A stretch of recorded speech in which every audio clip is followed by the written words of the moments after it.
Okay, so again, welcome. This is a Q&A session for week 3.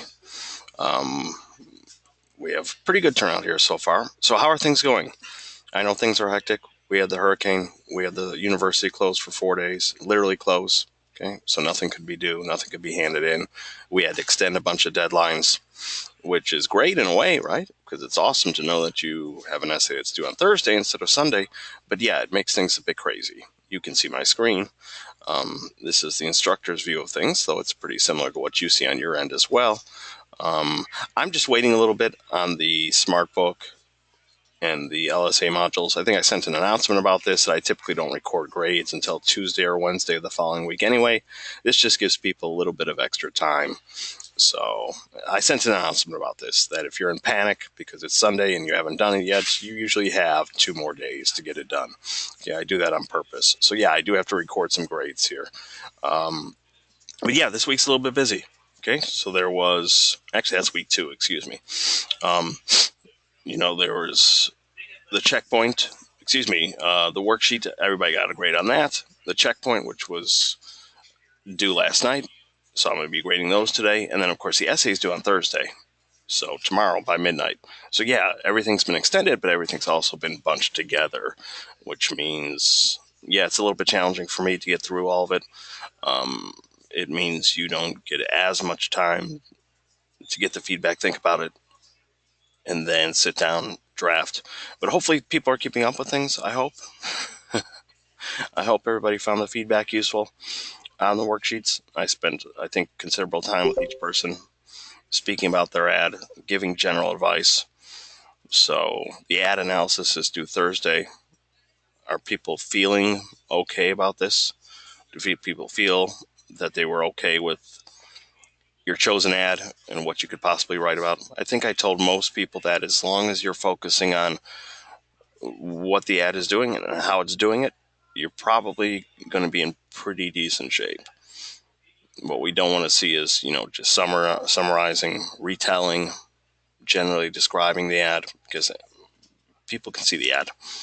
What we want is that, yeah, we should hopefully learn something from your analysis. Brian says, I'm so lost in essay. I don't understand how I'm supposed to write 1,400 essays just by describing the ad. Well, Brian, there's a big thing, right? You're not just describing the ad. You're finding 2 or 3 things, specific things to say about it. First of all, the length requirement is 700 to 1,400 words. So 700 words is probably more like 2 pages. Well, actually, a little bit longer than 2 pages, 2.5. 1,400 words would be closer to 5 pages. So, yeah, I don't think it should be that difficult to write 2.5 pages.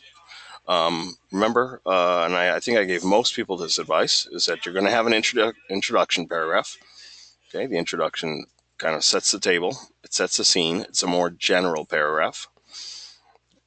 You're going to have a conclusion, of course, which is similar in a lot of ways. It sort of bookends things. And then in between is going to be your analysis itself. So you're going to need probably 3 paragraphs there, pointing out 3 specific things you wish to talk about regarding the ad. And I think I gave just about everybody, hopefully, pretty specific advice on your chosen ad. So, Sean says, would it be best just to find any backing data and source all the data to back up each thing you say about the advertisement? I don't think you have to back up everything you say. It's more, and I think I said this in a previous Q&A session, if you look at just about any piece of writing, whether it's a news headline, whether it's a sports story, whether it's an actual essay, whether it's some sort of critical academic piece, I mean, you see people quoted. You see references to other things. Uh, Even in very, very casual online writings, there will sometimes be links that you can click on, right? So yeah, it's just a common move that you'll typically refer to things, so that it's not, the world according to Sean, or the world according to Brian, or the world according to Aaron. So I would say, I mean, there are different ways to do it, but Sean, I would say that probably we're looking just for a couple spots in your essay where you can back up what you say. Um, Let me think. One of the ads I'm trying to think of. Um, a lot of people chose the McDonald's ad. That was overwhelmingly the one most people chose. So yeah, you have to find something to kind of support what you say there. Um, McDonald's just in general, I'm sure, has been written about a lot. It's a massive organization. It's been around forever. I'm sure there are even pop culture analysis of the company where maybe there's something that's said there that's interesting to you. Or there might be something specific that relates to what you're saying about the ad. Or maybe there's something specific about fast food um, advertisements and commercials, right? Something that they do in terms of what they typically sell or the ideas that they try to sell, or maybe there's specific information about that actual commercial that's been written about. Or I think I said this to a lot of people, you can go very, very broad. So with the McDonald's thing, I mean, maybe there's something out there about workplace stress, or maybe there's something out there um, about younger, because I believe in that commercial, it really seems to target kind of like young, middle class, perhaps college educated, kind of like where you guys might be after you finish Full Sail, right? Recently out of school, first job. So there might even be information about that target audience that somehow is interesting or has a connection. Brian says, so I'm going in depth as to who made it. I'm sorry, I'm really confused. Brian, which ad are you writing about again?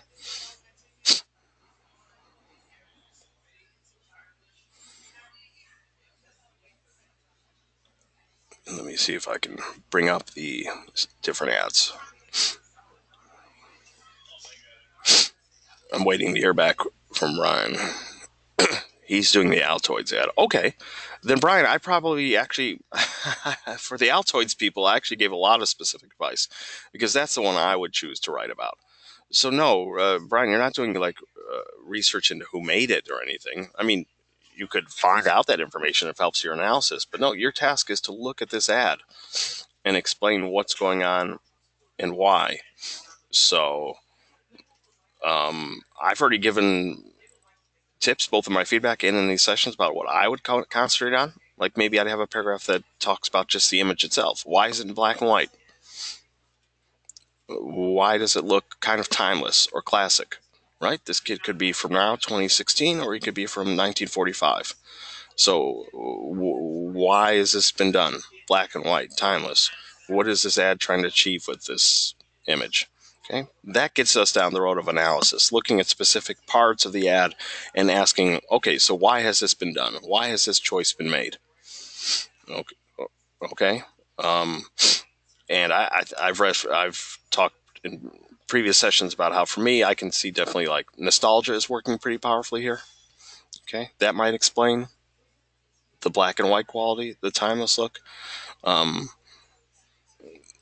the kid's tongue stuck to the mint box, right? That seems to play perhaps on people's universal memories of childhood, especially if you grew up in a state where there's winter. Okay. So, yeah, these choices aren't accidental. So, Brian, your job is to find two or three things you can say about the ad. Okay. It's not just to explain what the ad is and what it looks like. It's not to do research into who made it. Again, maybe that information is helpful in some way if it helps you make the points you wish to make. But no, your task is to look at your chosen ad and to analyze it. Okay. So Sean says, for example, the red color in the text for the Altoids ad. If I went on about how the color red can attract the human eye much more than other colors, would I need something to show that what I'm saying is true? Okay, that's a great example. Yeah, that already, and Brian, there's a good example, right? I mean, okay, so I'm interested maybe more in nostalgia and talking about the quality of the image. I think I've mentioned before that this is also perhaps, even though it's not directly stated in any way, it could even perhaps be a pop cultural reference. Okay, there's a famous movie that has a scene in which a boy, his tongue gets stuck on a frozen flagpole. A lot of people probably will make that connection. Several students did actually in the worksheet, even ones who didn't attend these sessions and heard me make that comparison. So yeah, that's not accidental. But yeah, in terms of color things, yeah, Sean, that's a good idea. If you can find something out there. I mean, by the way, there are lots of websites that talk about color and the use of color and what they mean. So yeah, there would be an example of how research could play a role, right? So it's not just you saying that this color was chosen so it can stand out. You could actually find something that backs that up. And notice too, I mean, I apologize because it seems like I'm explaining my feelings about this, but I don't care. I mean, if you can choose to write about different things than I feel, or even if they are the same thing, that's fine too, because it's your paper and you're going to have to put it together. But Sean, notice like the background here is greenish. I mean, okay, it's not a loud green, but it's greenish. So yeah, I mean the colors here. Okay, red, green. Talk about wintergreen mints. So we're just describing how the ad would attract the viewer and which group of people they are advertising for. That's a good way to look at it. Yes. And actually, the instruction sheet kind of stresses that. Let me see if I can open that real quickly.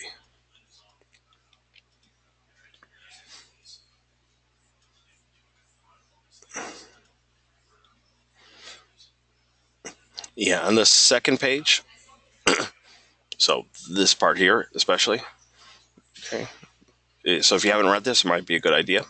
Your essay will need to describe the ad and present a thoughtful analysis. So you're not just describing it, there's also analysis that informs your audience how the ad works to achieve its intended aim. Okay, so then there's other stuff about avoiding just summary. And then, yeah, you get these little bullet points here. Okay, doesn't mean you have to literally answer these one by one in your essay. That's not the goal here. But these are various things you can consider. And yeah, Sean, mostly what you said in your comments is kind of nicely mirroring what's said here. Because, yes, the emphasis here in these bullet points is on focusing on what the ad is doing, how it's doing it, and who it's trying to reach. Aaron says, "Can our third source be a movie?" It depends. Aaron, which ad are you writing about? Altoids. Okay, so probably you're referring to A Christmas Story. I'm not. I mean, I could be wrong, but I'm not sure how much the movie itself is going to provide actual research, like something that would need to be quoted or cited. But maybe looking up details. And I can't remember if I said this to you or not, Aaron, in my feedback. But yeah, I mean, looking up, what year the movie was made or who directed it, that's not really research. I mean, that doesn't even need to be cited because it's just a fact. Um, but maybe there's something that's been said about the movie in terms of nostalgia or the world it creates that is useful when you talk about this ad here. That might be helpful. Okay. Um, but yeah, I mean, Sean said something about maybe he could back up what he says about colors. Um, Maybe there's something that's been written about the film to help you in your comments about this ad. Or maybe there's something about pop culture and advertising, the way that advertising sometimes will use common cultural shared knowledge when they create ads. So, yeah, I mean, again, think about it this way. You can think very, very broad in terms of what you research, like big, big themes, or you can look for very, very specific things like color. Uh, Mr. Shower says, "Finish my essay on the Altoids ad, and I'm comfortable with it on peer review. What's some advice you can give me for not being so direct? I'm a pretty straightforward person. I don't want to be brash."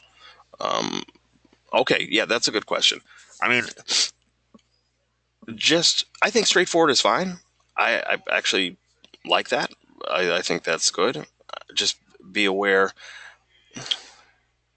How should I say?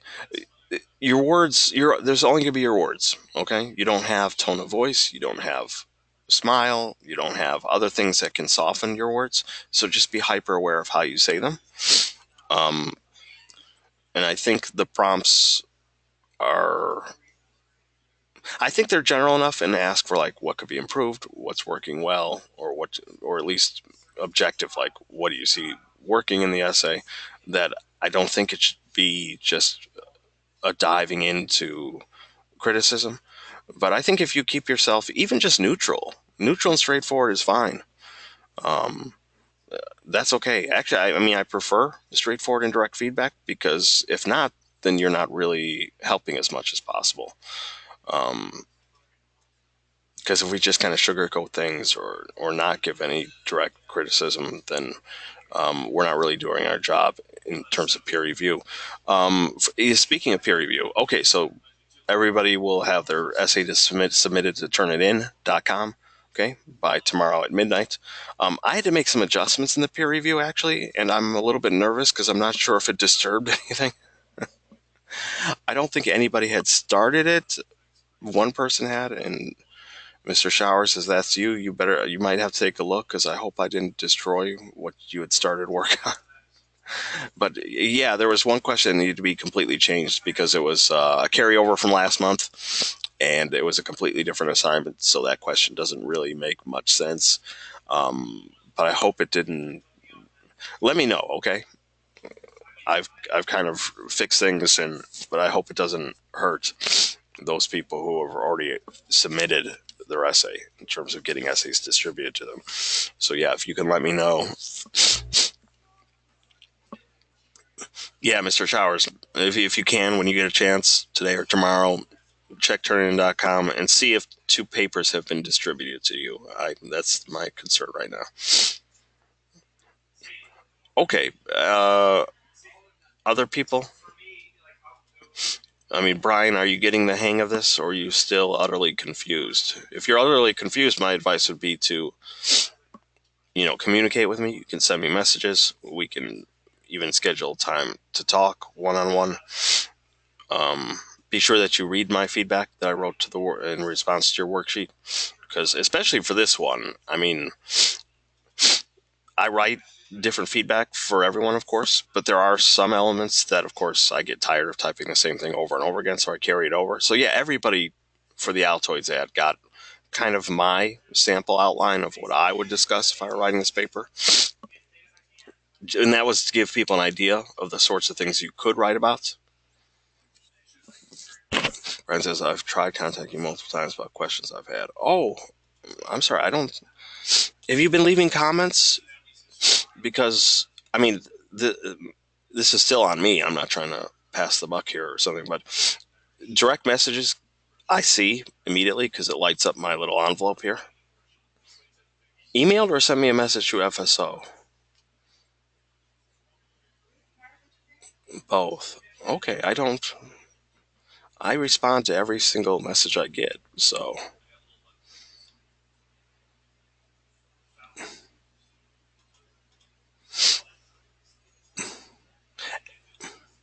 Anyway, I'm sorry. I probably shouldn't look up specific things now since my screen is being shared. Okay, Brian, we can continue to talk, or you can continue to ask questions here. I can be here in the session for as long as needed. I mean, are you getting the gist of what you need? I mean, here's the thing. I like to describe this assignment as deceptively simple. I mean, what we're asking is actually pretty basic. Look at the ad and talk about what it does and how it's doing it. Okay? What it does and how it's doing it. And if you do that, you're probably on a pretty good path.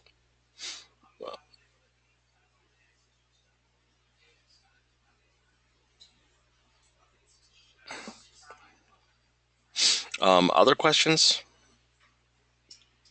Because the good news is we are kind of the busiest portions now. The essay will be handed in by tomorrow at midnight. Then there's peer review, which I have. I know the due dates are getting confusing because everything's been changed and altered because of the hurricane and the school closing. But I did open it, at least on the Turnitin side, until Monday. Okay, so it feels a little bit rushed for just Friday, Saturday, Sunday. So people do have that extra day if they need it until Monday to get the peer review done.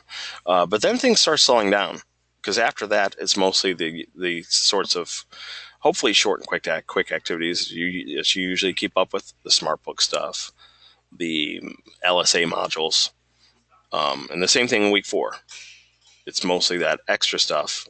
And then, yes, you'll have to, based on my feedback and your classmates' feedback during peer review, you'll improve and revise the essay one more time to hand it in.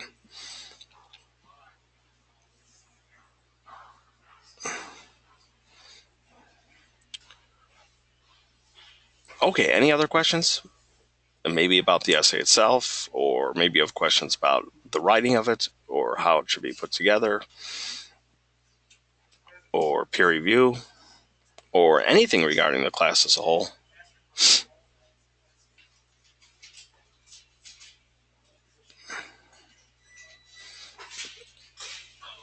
Here it says, think we're good. Okay. If you think you're good, you don't have to hang around. Remember, these are Q&A sessions. So it would be nice if you could remind me on the lecture board that you attended the go-to session and asked a specific question, so you get credit for that. But otherwise, you're allowed to go enjoy your day. Miguel says, so peer review, do we check our essays? I'm not sure what you mean by do we check our essays. Peer review basically means that you're going to have two classmate papers distributed to you. They might actually be from another class. I'm teaching 3 classes, but it's all the same assignments, all the same activities. But you'll get 2 essays randomly distributed to you. And they're basically, I think, 4 questions, maybe 5 questions. I mean, some of them have multiple questions, but there are 4 prompts that you need to answer. And everything's done through the turnitin.com platform. Okay. So it's really, but you have to have your essay handed in. Because if not, your paper won't get distributed to others, and people's papers won't be distributed to you. But yeah, Miguel, it's that simple. Once your paper is handed in, you'll go back to turnitin.com and basically just answer the prompts. Obviously, you have to read your classmate's paper and think about it and be thoughtful. But when you're ready, you'll answer the questions and give 2 of your classmates feedback. Okay.